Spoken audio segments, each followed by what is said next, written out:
Share बाजारामध्ये आज black Monday बघायला मिळतोय। मुंबई शेअर बाजाराचा निर्देशांक असलेला सेन्सेक्स 3600 अंकांनी कोसळलाय, तर निफ्टी 800 अंकांनी खाली आलाय। अमेरिकेच्या टॅरिफ वॉरचा शेअर बाजारावरती मोठा परिणाम झालाय।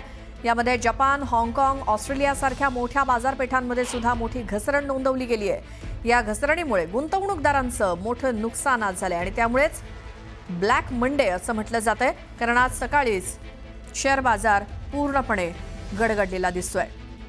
शेअर बाजारात 3400 अंकांची घसरण, तर निफ्टीमध्ये सुद्धा 800 अंकांची घसरण झाली आहे। आंतरराष्ट्रीय घडामोडींचा परिणाम शेअर बाजारावरती होत असतो, आपण नेहमीच बघतो। मुंबई शेअर बाजाराचा निर्देशांक असलेला सेन्सेक्स 3600 अंकांनी, तर निफ्टी 800 अंकांनी कोसळलाय। अमेरिकेच्या टॅरिफ वॉरचा शेअर बाजारावरती मोठा परिणाम झालाय। भारतासोबतच जपान, हाँगकाँग आणि ऑस्ट्रेलिया सारख्या मोठ्या शेअर बाजारांमध्ये सुद्धा मोठी घसरण नोंदवली गेली आहे आणि त्यामुळे गुंतवणूकदारांचं आज मोठं नुकसान झालंय। आंतरराष्ट्रीय घडामोडींचा शेअर बाजारावरती होणारा हा परिणाम, निर्देशांक गडगडलेला आहे आणि गुंतवणूकदारांचं आज मोठं नुकसान झालंय। अमेरिकेच्या टॅरिफ वॉरचा शेअर बाजारावरती झालेला हा परिणाम, त्यामुळे आज जेव्हा मार्केट उघडलं सकाळी सोमवारचा दिवस आणि सकाळीच निर्देशांक निफ्टीमध्ये 800 अंकांची घसरण। आमचे प्रतिनिधी प्रशांत लीला रामदास आपल्या सोबत आहेत फोन लाईनवरती। प्रशांत, आज सोमवार, शेअर बाजारात उत्सुकता असते सगळ्यांना सोमवारी खरं तर सकाळी, मात्र आज ब्लॅक मंडे म्हणावा अशी परिस्थिती आहे, काय माहिती? बरोबर आहे। ज्या पद्धतीनं अमेरिकेच्या वतीनं टेरिफची म्हणजे खास करून अतिरिक्त आयात शुल्काची घोषणा केल्यानंतर संपूर्ण जगात ग्लोबल मार्केट जे आहे त्यामध्ये मोठी धक्के बसायला सुरुवात झालेली आहे।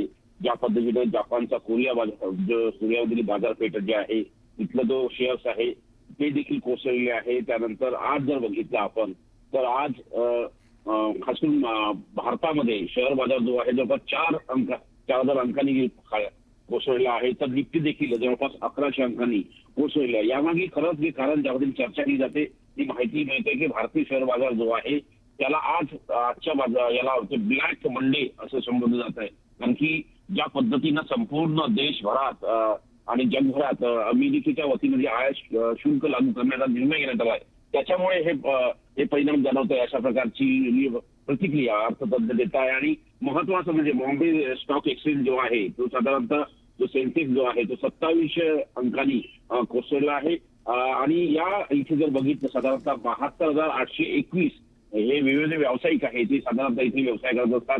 त्यानंतर नॅशनल स्टॉक एक्सचेंज जो आहे निफ्टी ज्याला असं आपण संबोधत जातो तो साधारणतः 1100 अंकांनी कोसळला आहे आणि तो कोसळून जो आहे साधारणतः 22,065 वरती सध्या थांबलेला आहे।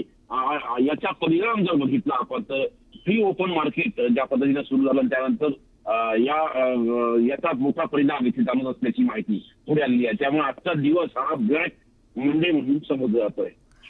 बिलकुल प्रशांत, धन्यवाद या सगळ्या माहितीसाठी।